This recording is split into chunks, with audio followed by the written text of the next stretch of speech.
Alright, so today is Sunday, February 4th, and last night we got the center section out of the rear differential and finished up putting in the motor mounts and the front suspension all back together. So we got the center section here, transmissions here. I'm not going to start working on this yet because honestly, this isn't too bad. I don't mind working on transmissions. It's really not so bad. So I'm going to do the work on putting the rear anti-roll bar in today, and then I'm not really sure after that. I don't have the we're still waiting on the ring gear for this. That should be here tomorrow or Tuesday, somewhere in between there. I don't have a Allen socket in this set big enough for that here with me, so I got to get one of those from work tomorrow, so I can take this apart. I do have my bearing kit for this thing. I'll just bring that over here and set it over here. The only thing we're changing is the ring gear and then new bearings and seals on this thing. Let me grab my tripod here. Yay, fun tripod. Anyway, it's a beautiful day out actually here in West Michigan. We got some nice 50-degree weather out here. We did some grilling and been outside with the dogs and the kids. So just enjoying the day out here and having the doors open. Got some hay behind the Firebird. That's for our horses that we finally brought over here. They're over here. They're back there in the horse barn. So we got two of them over here and then one still next door. Anywho, I might start after I get the anti-roll bar, which is right there. If after I get that in, if I still got some time to keep working, I might attach the backside through bolts on these subframe connectors and mark up with Sharpie on the body of the car where they're going to hit, where they need to be ground, so paint free, so they can get welded soon. I might do that. And then I don't really know exactly what else I got that's not engine or transmission related. I have this brake stuff to do, which I'm going to try and get some fitting adapters. So I need to actually order those in order to start working on that. But I've been doing other stuff on the car that I've had the parts here to do first, but I think I need to do that pretty soon. We're going to put this master cylinder on, and then this Moroso anti-roll kit. We're going to plumb it in so that it locks out the rear brakes. That way you could turn it on and then hit the brakes, and it'll only be your front brakes applying so that you can do a really nice clean burnout, and then flip it back off and it should work fine. It's also designed, its main design is really for manual cars in the staging. When you roll up to the staging lane, you push the clutch in and then you got to hit the gas, and so you have your anti-roll kit, you flip it on to apply the front brakes usually, so that you don't roll backwards when you're in the staging lanes, or not staging, yeah, when you're staged at the tree, getting ready to make your pass. That way you don't roll backwards or forward. That's what it's designed for, but you could use it for what I'm going to use it for. So that's what we're going to get started on here today.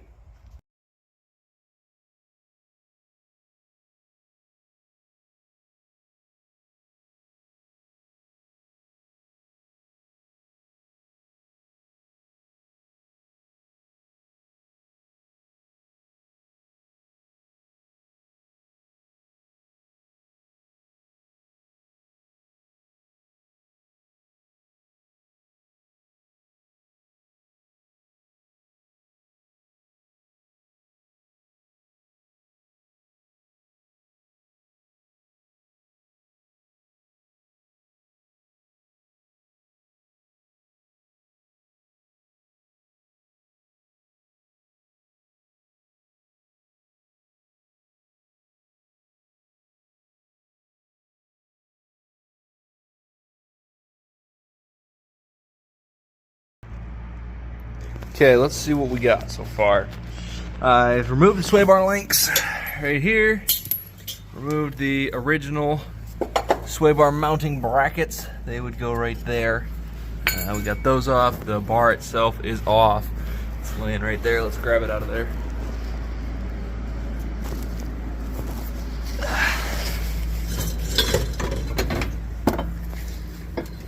So this sway bar is an upgrade from the original sway bar, but it's not going to be tough enough for drag racing. It's just not going to be enough for the amount of power we want to put in it. This is a great sway bar for if you're building a highway cruiser or a track car for like circle track stuff. This thing does great, really. It made a world of difference in the handling of this car when I put it on, but now it's time to upgrade to something a little bit bigger. So here's what we're working with. These are our mounts on here. They've got these grooves in them and teeth so it'll bite into the actual axle housing and won't move that way. Some good bushings, brand new poly bushings there. Both of the mounts are the same, side to side. Got some heavy duty hardware. These are our new sway bar lengths. Very adjustable, so you can adjust your preload on your anti-roll bar from left to right. That's going to be a whole nother thing. We'll probably make a whole video maybe about getting the preload set on our anti-roll bar. So those are the links. There's another one right in here. Lots of hardware. These are the new mounts.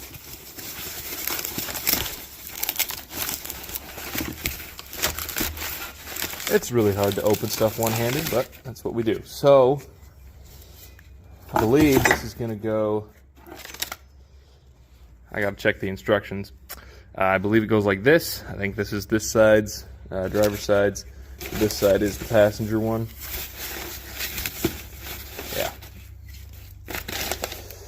Yeah.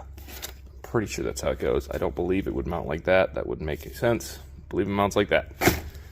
So I gotta check the instructions again on that. But I believe they mount this way, and then they've got two adjustable positions on the end of the rod here, the end of the bar itself. You got two holes for adjustment there. Make it tighter or looser. Again, that'll be a whole nother thing. But not entirely sure about that hole or this hole, what goes in there. So I got to check the instructions on that, and then we'll get back to it.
Okay, so we just finished up drilling the holes through the frame. So you can see daylight over there. Did it on the other side too. So those are all ready for us to put the top mounting bolts in. And then we'll attach the bar to the axle tube. Probably might have to get the jack out of it. We'll see. We'll attach that, and then we'll measure our sway bar lengths to make sure they're equal length from side to side. We want to set this at a neutral position when we first set it up. That's going to be a little difficult for now. Final setup is going to have to be with me in the car, so that it's neutral for when I'm in it, and it's, yeah, as it will sit at the strip, ready to make a pass. So we're going to loosen these, put the bolt through there. It's got a little aluminum spacer that goes right behind here. Put that in, tighten these all back up, and yeah, we'll go from there.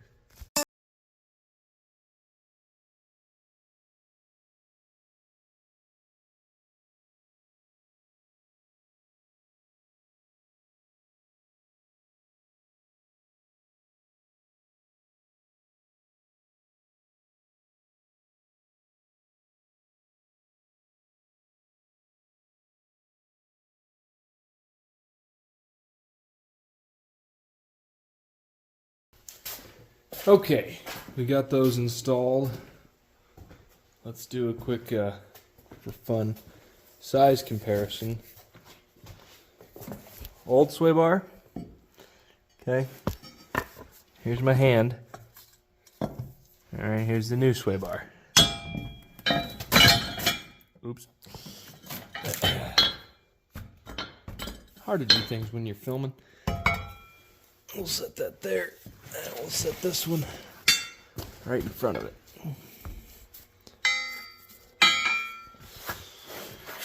So there's a significant difference there.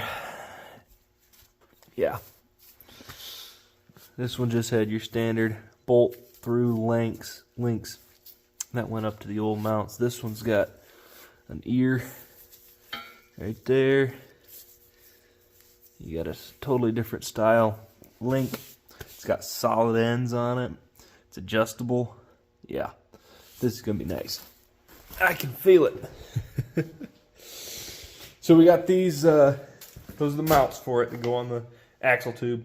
We're gonna work on putting those in right now.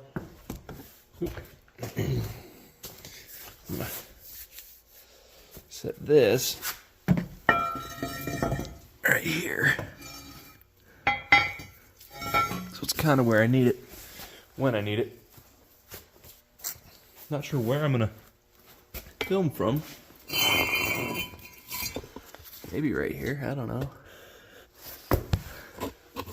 Inside the fender. I'll have to get the, maybe we'll do a down here looking up shot. Yeah, we'll try something like that.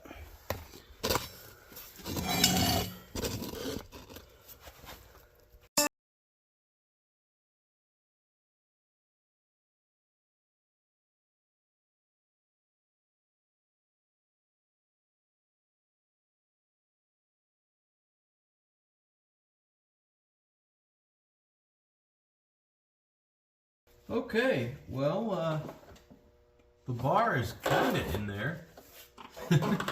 It's up there at least. We got to measure to make sure our mounts are the same distance from the shock mount on the axle tube. We want these to be the exact same distance from each other, or either side, same distance. So that's what we're gonna try and do. And I just got some schmutz in my eye. It's alright. We'll figure that out later. So, this side is at 5 1/4. And over here, we are at 4 1/2. So, this one right here is pretty much as far towards the center as it can go. So we're going to want to push this one in because it can come more towards the center. that's probably too far, but let's measure right there.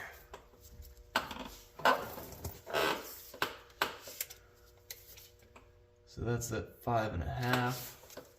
This one's probably still at 5.25. I'd guess we might be able to get it to 5.5. Actually.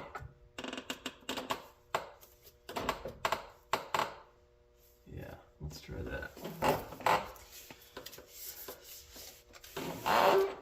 So we're at 5 3/8. And still 5.5. So we'll push this one out just a little bit.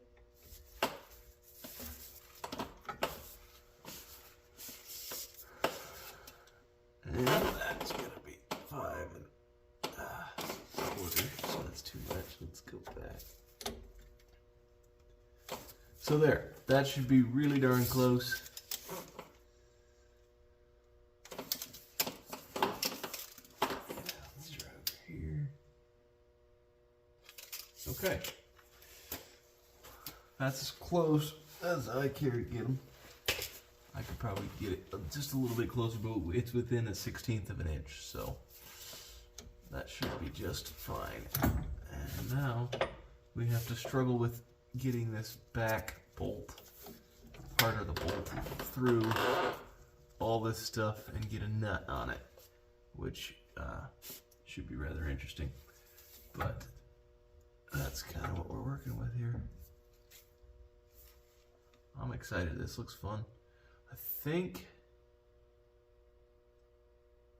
I'm gonna let the axle down, maybe, so I can get the jack out of the way because it's kind of in the way here with the movement of the sway bar.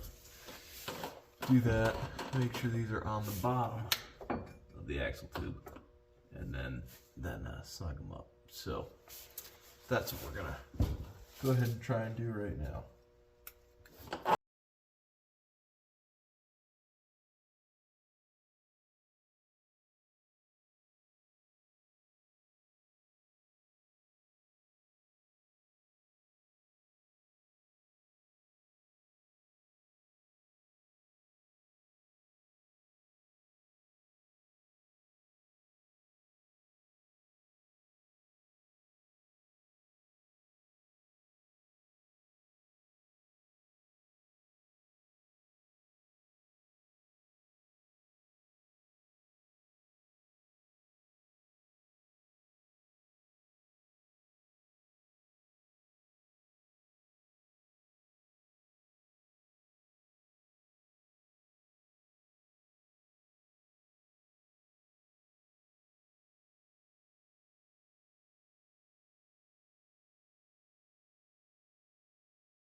As you saw, we got the new anti-roll bar in.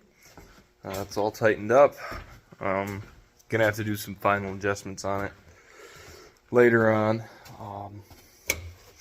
I gotta put some weight in it to simulate me, and then set it on the ground and make sure that it's still set neutral. Yeah, that'll be kind of interesting. Not necessarily on the ground, but it has to be level and on the tires, with all the weight of the vehicle on the tires. So I can do it on like a drive-on hoist, or, you know, stack some plates underneath the tires, set it down on those, or something like that. But I am going to have to put some weight in it to simulate me, or have somebody else adjust it for me. But yeah, that's what we got it done. I'm getting kind of tired here. It's 2 a.m. and I'm, you know, a little tired, so I'm gonna head inside and get some sleep because I got to go to work in the morning. But it'll be all right.